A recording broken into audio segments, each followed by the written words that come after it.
কেন্দ্রীয় সরকারের দাবি, পশ্চিমবঙ্গে মেট্রো সহ রেলের নানা প্রকল্পের কাজে দেরি হওয়ায় কয়েক বছরে ক্ষতি হয়েছে প্রায় 15,000 কোটি টাকা।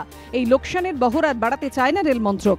পিটিআই সূত্রে খবর, সে কারণেই চিঠি পাঠিয়ে নবান্নকে তারা জানিয়েছে, আগামী দিনে রেলের বিভিন্ন প্রকল্পের জন্য জমি জবরদখল মুক্ত করা ও পুনর্বাসন দেওয়ার বিষয়টি রাজ্যকেই দেখতে হবে। সেই সঙ্গে প্রস্তাবিত প্রকল্পের বাস্তবায়ন সম্ভব কিনা তাও জানাতে হবে রাজ্যকে।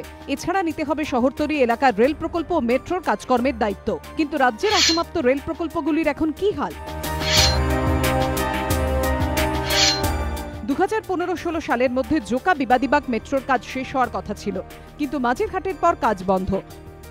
জোকা বিবাদীবাগ মেট্রো প্রকল্পের কাজ জোকা থেকে মাঝেরহাট পর্যন্ত এগোলেও মাঝেরহাট ব্রিজের পর থেকে তা সম্পূর্ণভাবে থমকে রয়েছে। জোকা বিবাদীবাগ রুটে প্রস্তাবিত মোমিনপুর স্টেশন তৈরি নিয়েও জটিলতা রয়েছে। সব মিলিয়ে সময় যাচ্ছে, বাড়ছে খরচ। এখনো শুরু হয়নি নোয়াপাড়া থেকে বিমানবন্দর হয়ে ব্যারাকপুর মেট্রোর কাজ। এই বিডি রোডের রাস্তার নিচ দিয়ে 3টে পুরসভার পানীয় জলের লাইন গেছে, তাই এই লাইনে মেট্রোর পিলার কোথায় কোথায় বসবে তা নিয়ে এখনো পর্যন্ত কোনো সিদ্ধান্ত হয়নি। রেল লাইনের পাশের জমিতে দখলদাররা থাকায় কাজ শুরু হয়নি নোয়াপাড়া বারাসাত রুটেও। নোয়াপাড়া বারাসাত মেট্রো লাইনের কাজ আটকে রয়েছে ঝুপড়ির কারণে। এই লাইন যাওয়ার কথা ছিল সাবারবান রেলের যে মূল পথ রয়েছে তার পাশের যে রেলের জমি তার ওপর দিয়ে, আর সেই জায়গার ওপর অসংখ্য ঝুপড়ি থাকায় সেই জায়গা থেকে সরিয়ে নতুন করে রেল লাইন পাতার কাজ করা সম্ভব হচ্ছে না।